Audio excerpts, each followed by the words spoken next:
Lenihan Boxing Social, association with Empire Fight Store. We're here with yesterday's competition winner at the Usyk Fury press conference.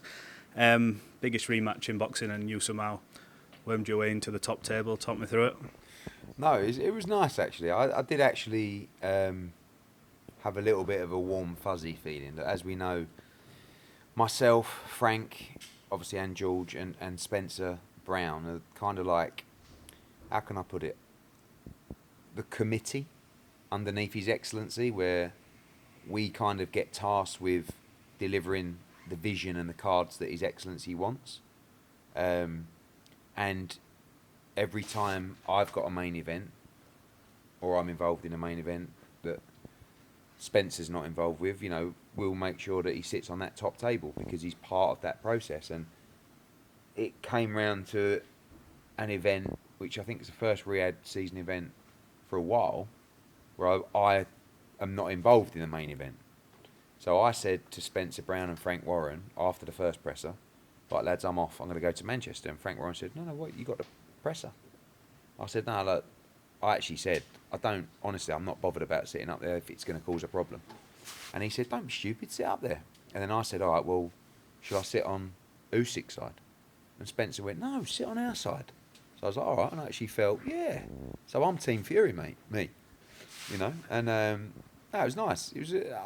There's a lot of unity right now through Riyadh season, and it feels pretty good, to be honest with you. Because like normally, I'd be doing an interview now and saying he slagged you off and you said this and what, you know what. And sorry to, you know, affect your views, but it just felt pretty good, and you know, it was nice to sit up there. Nothing to do with the fight, just excited to be there as a fan. You know, and the first fight, I was so pumped, and I've got nothing to do with it. I just love boxing, and it's a massive fight. Do you know what? I remember interviewing with you, I think it was a couple of years ago, and you said when you got into the game, there was Frank Warren, I think Ricky Hatton, Maloney, they all got together in a room, and it was like, we're going to work together for boxing. You and Frank are on good terms. Obviously, Ben, not so much. Is that a workable relationship? You think things will turn? We're not. There's no barriers to having a good relationship at the moment.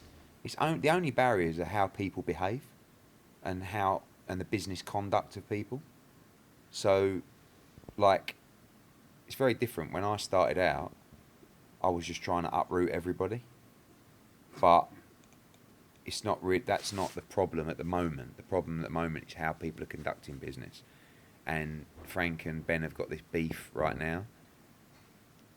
But there's no barriers really to them getting on, only the way people behave. For me, I'm really happy doing our thing. We're in a great position globally. We've got massive TV deals all around the world. We've got a great relationship with Riyadh Season, His Excellency. Just focused really on enjoying what we're doing, and I've never enjoyed it more. You mentioned Riyadh season and the huge impact obviously it's had on boxing the past 12 to 18 months. Everyone's asked you, but I've got to do the same, sadly enough. Bob Arum's comments in relation to saying that, you know, the events in LA, that the people maybe behind His Excellency are not as happy, and that events will predominantly stay in Saudi Arabia. What have you heard? Because you, Frank, Spencer, are part of that sort of close-knit. Like, I don't know who Bob Arum knows, who is behind His Excellency, but he's talking absolute shit. Like, the Riyadh season LA was one of the best shows I've been a part of. Unbelievable. Packed out BMO Stadium, Eminem performing, great fight card. Wembley broke all records in British boxing. 98,000 people, one of the best nights British boxing's ever seen. Like, Riyadh season, of course, is a project for Riyadh. But what they did was take the brand internationally, give it huge exposure and recognition for Riyadh season, for Saudi Arabia. And for Bob Arum to say that he's heard on the grapevine, fucking, it's idiotic. I mean, what? Why would you even say that? And it's not the case. The focus, of course, is Riyadh. But His Excellency, Saudi Arabia, you know, that they know what they're doing, and they've got their own plans. No one's going to get in the way of those plans. So Bob would not know what Riyadh season strategy is, because he's not involved. I've never seen him at a meeting. So, yeah, madness, their comments. There's talk of obviously a 5v5 coming up in February. I assume that's one of the reasons you went back out to Riyadh, as well as enjoying the tennis and everything else that's going on out there, maybe to discuss finalising plans. Is that going to Riyadh? Is that going to land in the UK? What are the talks? The 5v5? Yeah, I mean, that, the 5v5 will either happen in February or in May. The next card, as you saw His Excellency, post a video of me and him at the tennis. February 22nd is the plan. Another unbelievable night of boxing. And it just keep on coming. It's just never ending. And it's such a buzz. I think one of the things that's really important is putting together fights like this on Saturday and cards like this, because we can't just keep having big nights in Riyadh. We've got to have great nights in the UK, and I think Saturday night in this new arena is going to be one of them. Before we talk about the main event Saturday, you've always said, look, I don't want to be in this game till I'm Bob Arum's age, even till Frank's age. But because of the situation we're in now, where these fights are getting made and it's seemingly good times for boxing, has that given you a bit more, thoughts of longevity in the sport? I'm definitely enjoying my job much more now. I'm flying around the world every week, which is a pain in the arse, but what an opportunity, what a life, and what a sport.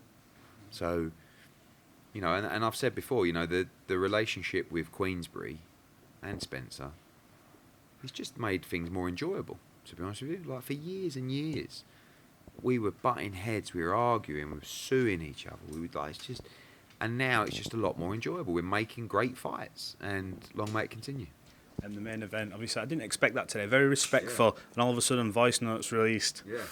What's going through your head right now? Is Regis, is it one last sort of throw at the dice for him at world level, and he's trying everything he can to unsettle Team Catterall? Talk to me about it. Yeah, I feel like this is one of the best fights at 140. Certainly, one of the best fights outside of the championship. Two tremendous fighters. Regis must win, coming off the Haney defeat, and Jack's on a great run, having just beat Josh Taylor. So a brilliant matchup, and I think the winner of this fight will fight the winner of Paro against Hitchens. One of the comments that I picked up away from this event mentioned Carl Froch a lot, but he said his relationship with Anthony Joshua, he says it's a lot different to the one that you've got. He actually checked up on him after his fight. Look, I know you're going to have an answer, but he was commenting on you saying that he was an Anthony Joshua hate when he said it's further from the truth. And would you go on and actually his show and address his comments? I mean, I don't have a problem going on. I don't like a lot of the stuff he says.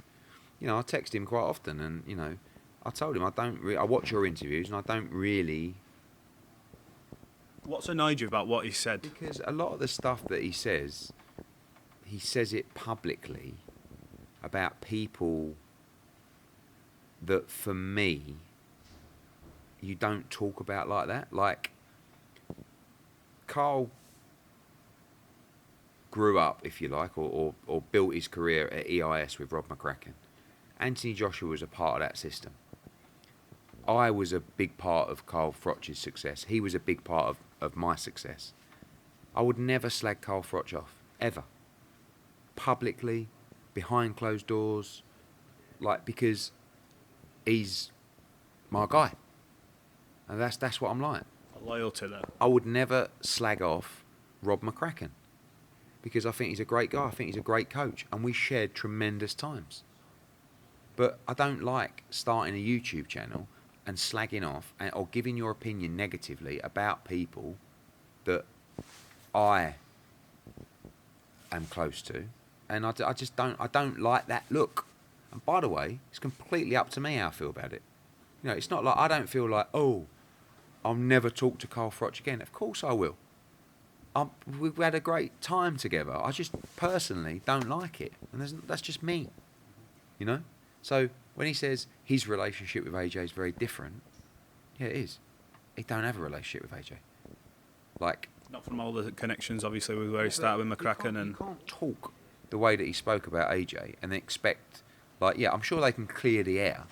But, myself and AJ, we've shared 10 years, together, and we've been through a hell of a lot, and I have his back on absolutely everything, including comments that I don't think are fair. And I felt that a lot of Carl Froch's comments were emotional comments because he was in an argument or he didn't like something or whatever. But also, he's now living and operating in a world where views are unfortunately the most important thing to him. So it has to be controversial, and I'm sure we'll have a chat soon. Last one, update on the AJ front. What's any more thoughts on a rematch or moving on? I read different fight. No, he wants the rematch. That's the only thing he wants. But obviously, you've got Fury fighting December 21st, so we'll have to see. But the biggest problem for us is being fit and ready for February 22nd, which it feels very close. AJ wants to do it, but he's got to be 100%. So it may be February, or he may return in May or June. Eddie, appreciate it. Thank you.